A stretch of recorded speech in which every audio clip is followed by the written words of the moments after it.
Sejak keluar dari resesi, tetapi bukan berarti dunia sudah lolos dari bayang-bayang perlambatan ekonomi. Bagaimana strategi Bank Sentral mencari aman bagi Indonesia?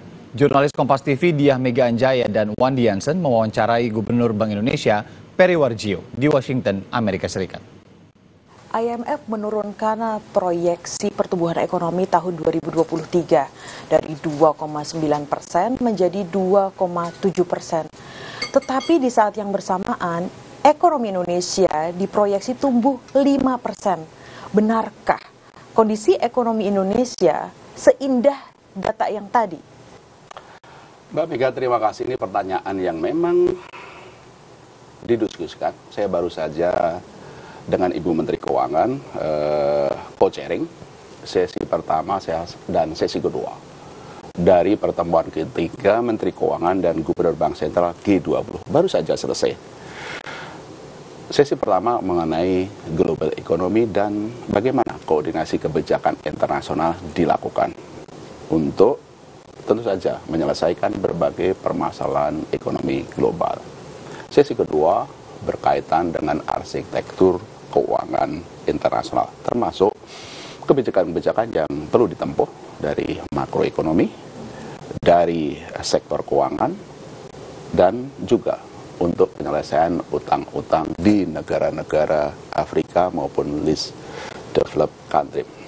Kembali kepada pertanyaan, bahwa di dalam presidensi Indonesia kita menyampaikan bahwa kunci untuk kita memitigasi risiko perlambatan ekonomi global dan mengatasi inflasi global adalah sinergi.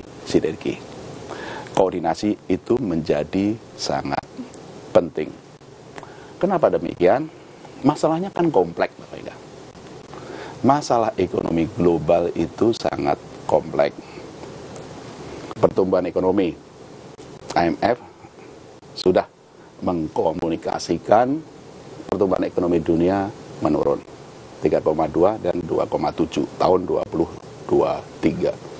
Inflasi lebih dari 8% sekarang dunia.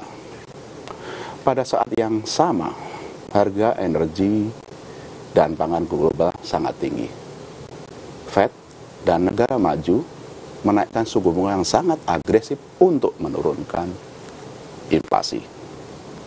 Belum lagi kita bicara dampak pandemi terhadap negara-negara berkembang. Khususnya bagaimana memitigasi dampak rapatan dari global terhadap emerging market. Kuncinya apa? Indonesia adalah salah satu yang kuat menerapkan sinergi kebijakan ekonomi nasional. Fiskal memberikan subsidi yang disalurkan secara targeted kepada masyarakat yang golongan rendah. Dan ini dilakukan dalam waktu yang memang secara jangka pendek. Dan dalam jangka panjang kembali ke arah defisit yang tidak lebih dari 3%. Pada saat yang sama juga koordinasi fiskal dan moneter sangat kuat. Yaitu dengan subsidi itu inflasi Indonesia tidak tinggi. Dan karenanya Bank Sentral memang harus menaikkan suku bunga, tapi tidak setinggi negara lain. Mari kita bicara angka-angka. Indonesia diperkirakan tentu saja pertumbuhan seperti tadi tahun ini bisa di atas 5%. Triwulan 2, 5,4%. Triwulan 3, Bank Indonesia memperkirakan 5,5%.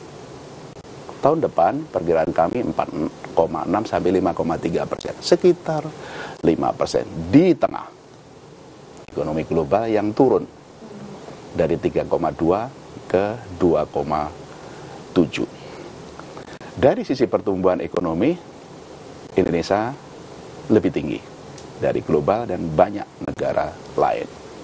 Dengan koordinasi fiskal dan moneter tadi, inflasi memang setelah penyelesaian harga BBM kemarin, memang tahun ini bisa di atas 6%, 6,3, 6,6, tapi tidak akan lebih dari 7%. Dan Bank Sentral juga merespon, Bank Indonesia sudah menaikkan suku bunga secara preemptif, front loaded, ahead the curve. Kita pastikan ekspektasi inflasi akan terkendali dan inflasi pada triwulan 3 tahun 2023 itu akan kembali kepada sasarannya, yaitu di bawah 4%. Perkiraan kami inflasi triwulan 3 tahun 2023 bisa kembali ke sekitar 3,6%. Triwulan 4 tahun depan bisa sekitar 3%. Nah, coba bandingkan angka-angkanya.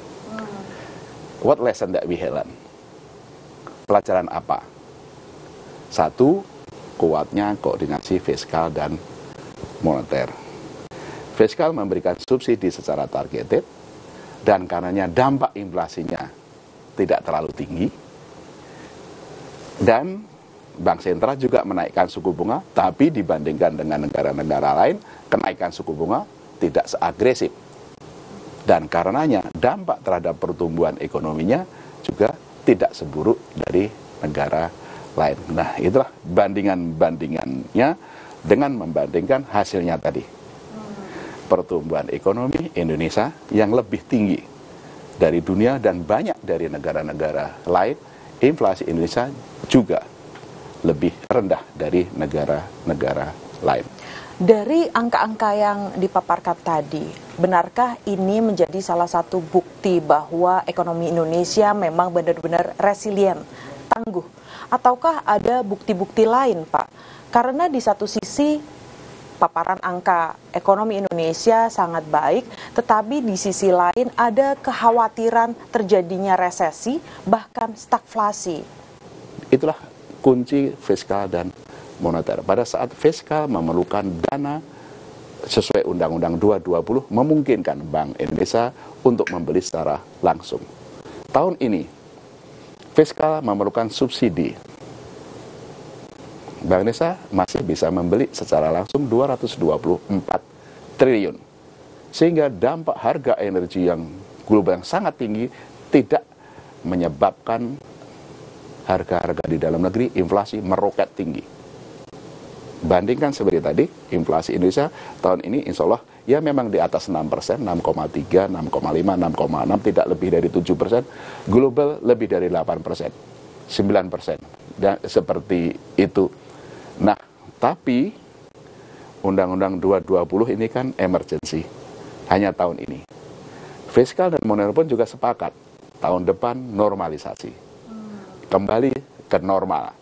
Defisit fiskalnya kembali di bawah 3%, bahkan 2,89% sesuai APBN. Bank Indonesia juga melakukan normalisasi, mulai menaikkan suku bunga, tetap melakukan intervensi, tapi bandingannya dengan negara lain. Dengan koordinasi tadi, inflasinya lebih rendah, pertumbuhan ekonominya lebih tinggi, dan kita terus bisa memitigasi risiko-risiko dampak dari resesi global. Sehingga kembali lagi dalam diskusi-diskusi G20 ini dan tadi, bahwa permasalahannya sangat kompleks, harus diatasi bersama. Masing-masing negara koordinasi fiskal dan moneter yang harus erat. Moneternya memastikan inflasi terkendali. Fiskalnya bisa memberikan subsidi secara targeted, secara temporer, dan tentu saja perlu kembali kepada sustainabilitas.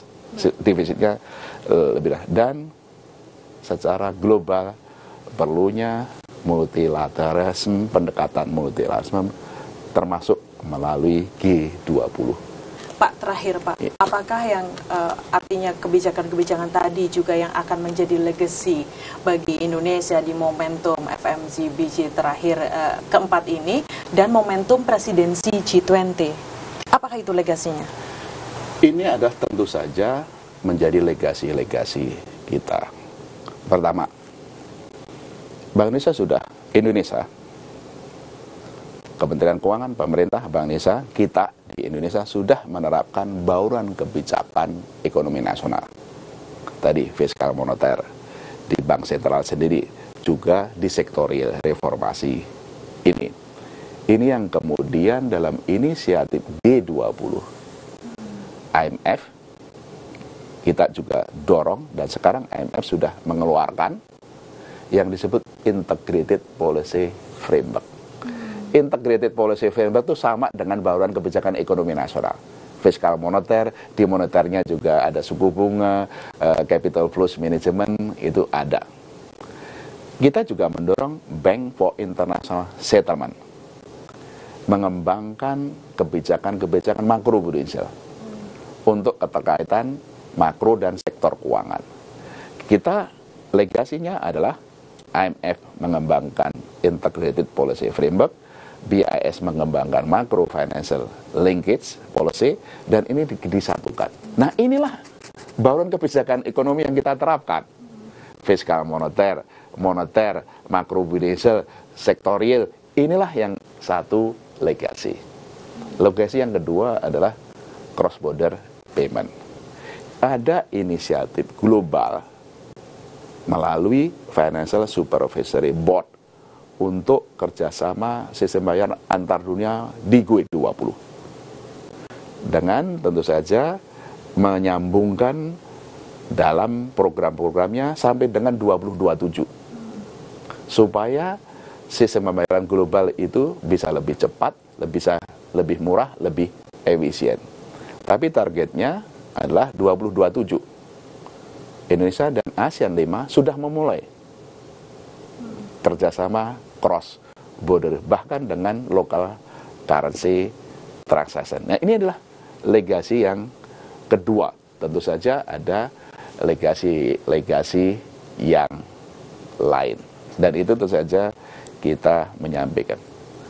Tapi Mega, yang kita sampaikan tidak hanya substansi loh, tidak hanya bauran kebijakan ekonomi nasional, tidak hanya kerjasama sistem bayar, tapi dalam keketuaan G20 di jalur keuangan, kita sudah menyelenggarakan 3 kali pertemuan.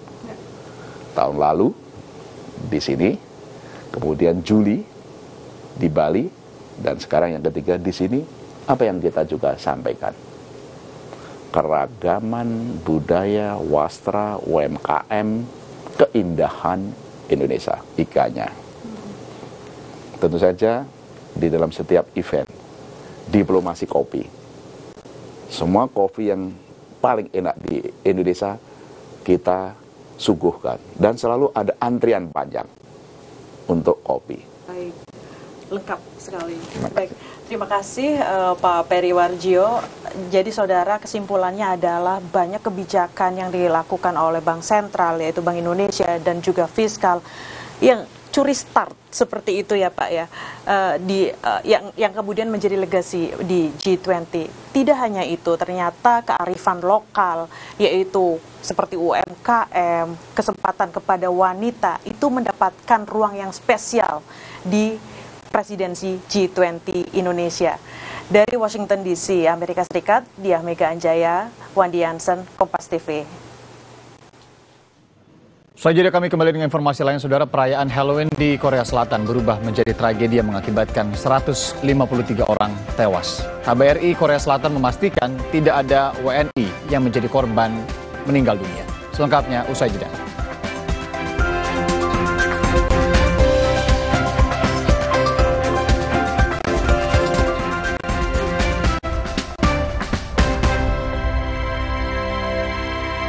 Ikuti jalannya rangkaian persidangan kasus Sambo langsung dari lokasi pengadilan dalam Breaking News. Pada waktu-waktu berikut, Senin 31 Oktober, pemeriksaan saksi Eliezer, Selasa 1 November, pemeriksaan saksi Sambo dan Putri Chandrawati, serta tanggapan JPU atas eksepsi Arif Rahman, Rabu 2 November, pemeriksaan saksi Ricky Rizal dan Kuat Ma'ruf, Kamis 3 November, pemeriksaan saksi Hendra, Agus dan Irfan, serta tanggapan JPU atas eksepsi Baikuni dan Cak, live di Kompas TV. Menyenangkan sekali bisa nonton